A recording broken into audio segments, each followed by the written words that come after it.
Hi, my name is Amy Boucher and I work with Metro Parks Tacoma's Chip-In program, which is Citizens Helping Improve Parks. And I'm also a UW graduate of the Restoration Ecology Certificate program. And we're here today at Titlow Park, this beautiful place.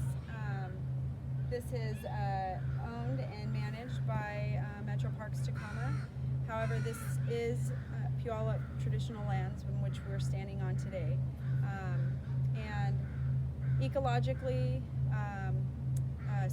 part of the community as well, this place has always been a very significant gathering spot.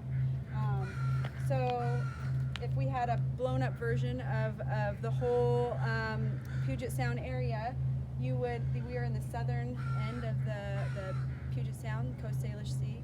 And this is a very small, this is a railroad berm, so as it was built up, they basically enclosed the lagoon. And so we don't have those ecological functions. We're back at the shoreline here at Titlow Beach Park, and I'm here with Amy Boucher with Metro Parks Tacoma, and this is Cynthia, your instructor, and Cynthia Updegrave. I work at University of Washington Tacoma, and I wanted to, as we walk the shoreline, we just came past the lagoon that gets funneled through that pipe, and also the big rocks stabilizing the railroad berm. Just simply, we would refer to that as riprap, and you can tell as we move over to a restored area, this is not a natural state, and it's blocking a lot of ecological processes. But here it is, holding up the berm, and the plan is, and the plans are in place to restore this entrance into this natural saltwater lagoon. But as we come around this way, we'll fade out, and here's the water. But as we walk over to here, we're starting to enter into a spot that has been restored. So I wanted to introduce this restored sea bluff because it once was as well, rip-wrapped with those large boulders. And by taking them out and restoring the grade and planting the plant with native plant species to stabilize the bluff, some of the shoreline nearshore processes have been reintroduced. These are all glacial sediments left behind in the retreat of the last glaciation, and also as it moved forward, dropping sand and other debris in front of it, that really are what help maintain our beaches. But for now, we have this restoration. There was a house here, Metro Parks took care of that. There's some large woody debris here on the beach. And then it was planted in with some dune grasses. Over here we have the gumweed, one of my favorites, Grindelia integrifolia, I love it. And then we have some non-native, sort of somewhat more invasive species coming in, such as the blackberry and the Scots broom. But otherwise, the plants are stabilizing the bluff and also allowing more of this sediment to slough off and keep replenishing the beaches. At this spot of the restoration, we can really see some of the goals for the site, and plants, they're starting to fill in, they're growing slowly. I think this is about year 4. And we can see some of the kinnikinnick, there's snowberry, things that do well in sandy, drier soils, and also some of the more invasive things popping up here and there, like this butterfly bush. Alders seeding themselves in, which are good. They're going to start to fix nitrogen, pave the way for more complexity.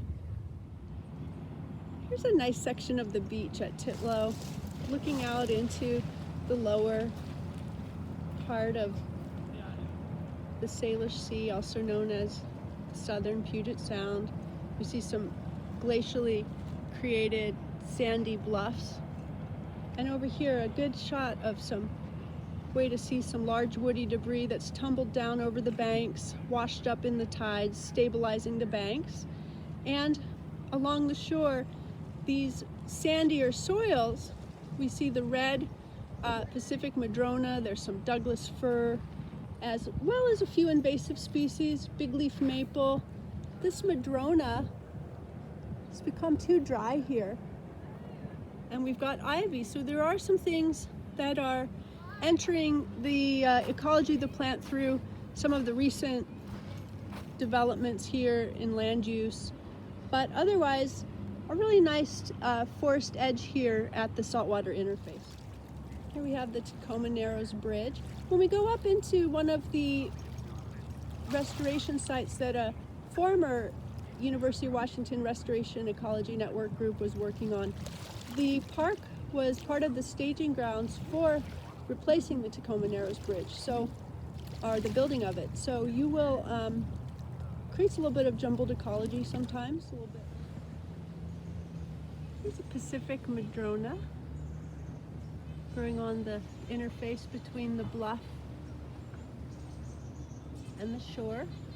It's an evergreen member of the huckleberry family. And here we're just about 100 feet away from the bluff edge, and a lot of human impacts, lots of use, lots of park use, but still a really great backbone of ecology here.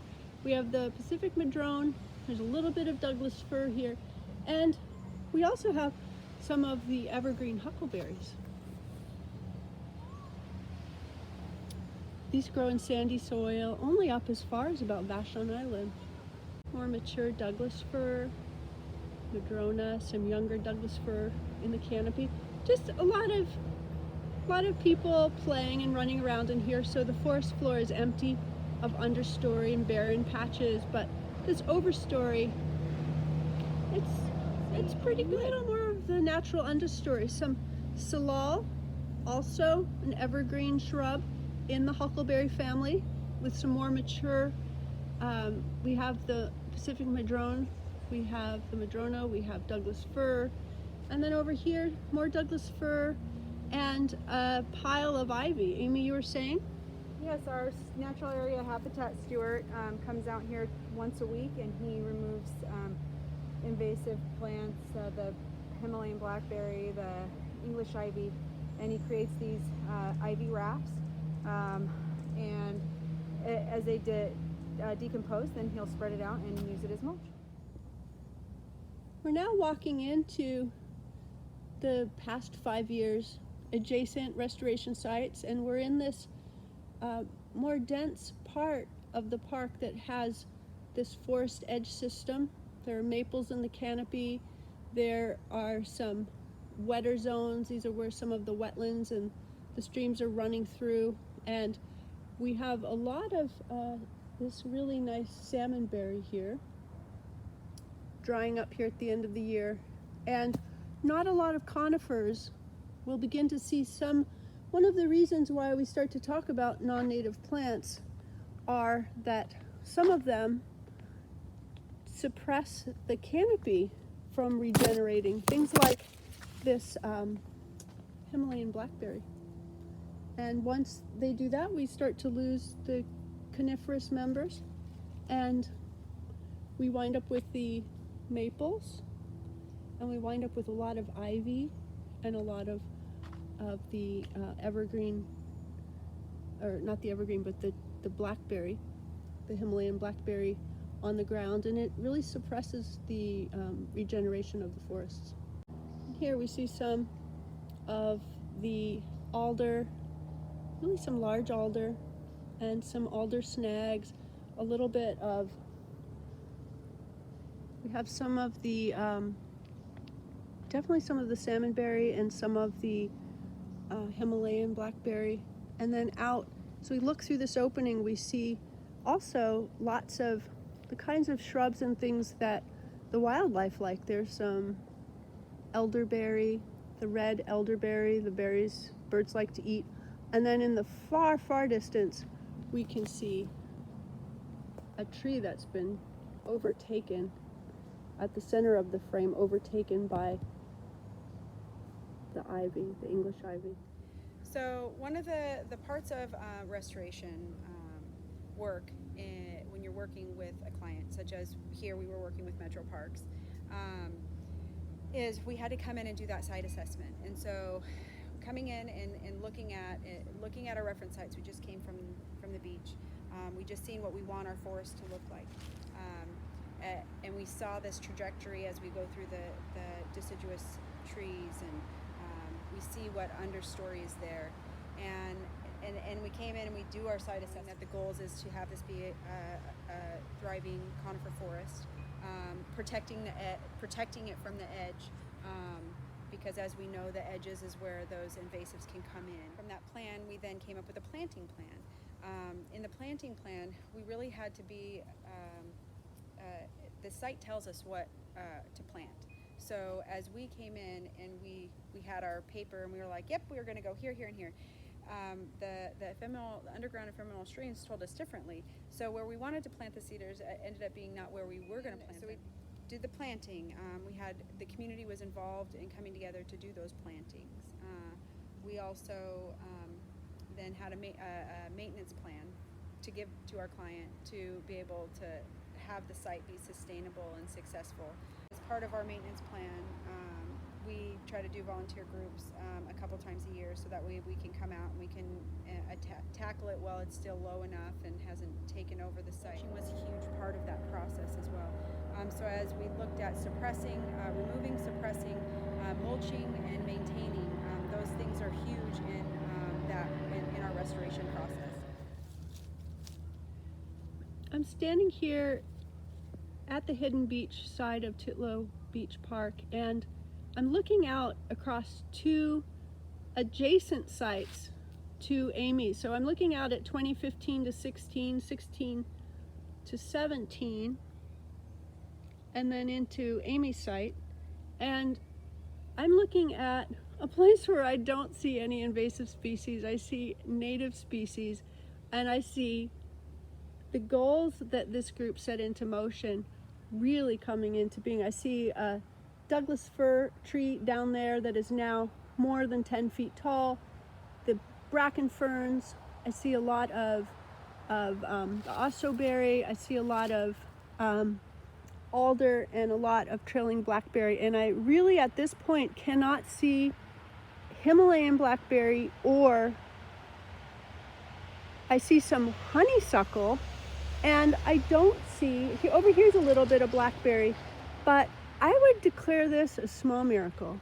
And for me, seeing this continuity over these years ranging back, going into our 6th year at Titlow Beach Park, I think it's remarkable. So I'm going to turn it back over to Amy as she stands on the edge of her 2016, 2017 site. This is a wetland area where we had the stream coming through here, and it was covered in ivy. And now as you walk in here, you can see sedges and the ferns and the western red cedar. And it really is great to be able to say that I was a part of this restoration site. And not only to have been a part of it, but to be able to come back as an employee and then recruit other people to come back in here and help continue to maintain this area. Maintaining a site like this, after you've put in so much work, the key to keeping it and sustaining it is volunteers. It's reaching out into the community, having events. So the community has really embraced all the work that we're doing. They're so appreciative. When we're out here working, they always come by and they're very thankful that, thank you for doing this work. People feel safe as they walk through because there's a line of sight. I would declare this a small miracle. And for me, seeing this continuity over these years ranging back, going into our 6th year at Titlow Beach Park, I think it's remarkable.